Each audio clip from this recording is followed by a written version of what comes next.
This is Ron Orl with The Deal. We're here at The Deal Corporate Governance Conference, and I'm here with Steve Williams, M&A partner at Paul Weiss.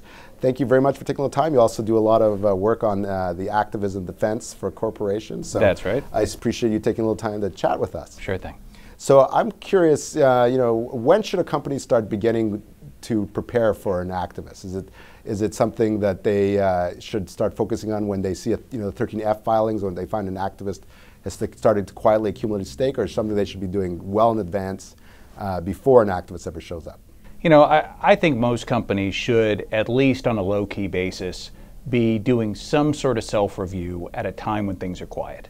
You don't want to wait for the activist to show up to suddenly be running around trying to figure out where their weakness is.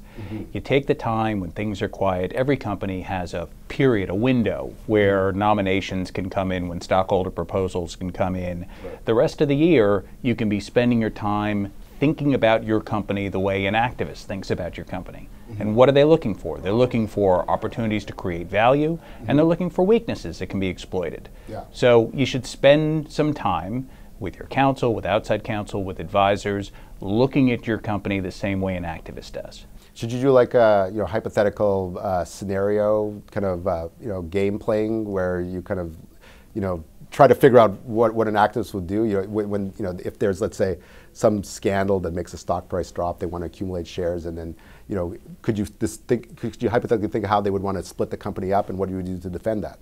Potentially, but there are also a lot simpler things that you can do just as a starting point. Just looking for areas of weakness. When was the last time you refreshed your strategic plan? When was the last time you refreshed your board? How do your governing documents look like? What's your defense profile like? Are there things you could be strengthening today that would look terrible if you were doing it when somebody shows up at the doorstep? Can you look at your management succession plan? Oh, yeah. All the things that an activist, when they show up at the door, would look at weaknesses. What can you be doing about those things today? It seems to me like if there's a lot of directors that have been there for 20 plus years, that would be a red flag that you could probably, at least take yourself off the list. If activists look in 5 companies and they all have similar issues that they want to target, then they want to bring up their director candidates. If they see your company and they have a lot of these over tenured directors, maybe they'll pick yours instead of the other 4. No? Or self-defense teachers will tell you every mugging is an audition. Right. And all you want to do is convince someone to go on to the next guy.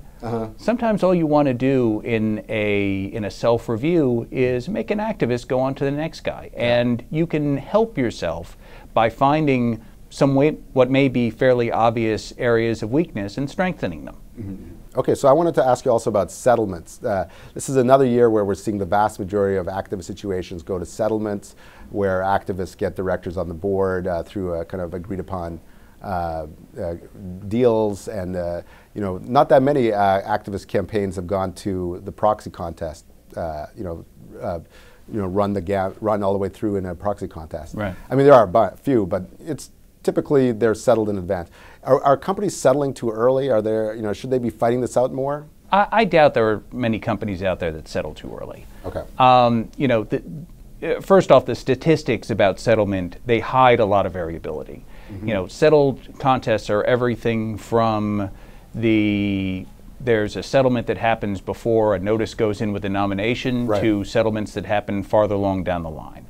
And in every settlement, it's a cost-benefit analysis. It's what's likely to happen next, what's the reaction likely to be to whatever the activist is proposing, and can we resist it? Will we be successful? Will we be expending resources to come to the same outcome anyway? There's a lot of considerations that go into it. I've seen situations where an activist came into a company, they acted reasonably, they had really good director nominees, the company recognized that they had some vulnerability, and they decided, rather than invest resources in a fight, it made sense to come to a quick settlement.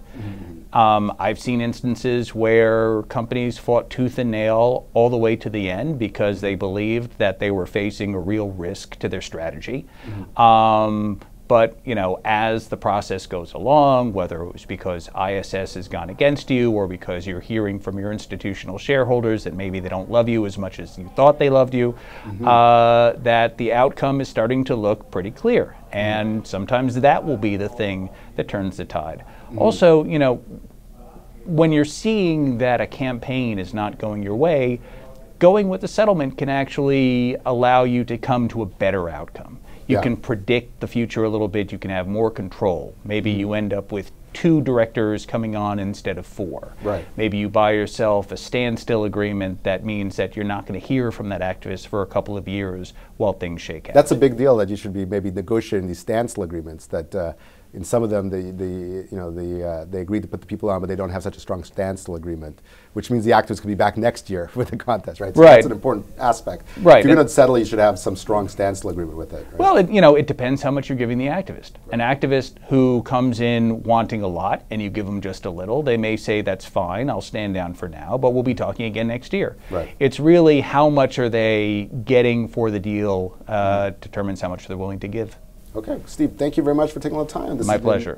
This has been Ron Orl with The Deal.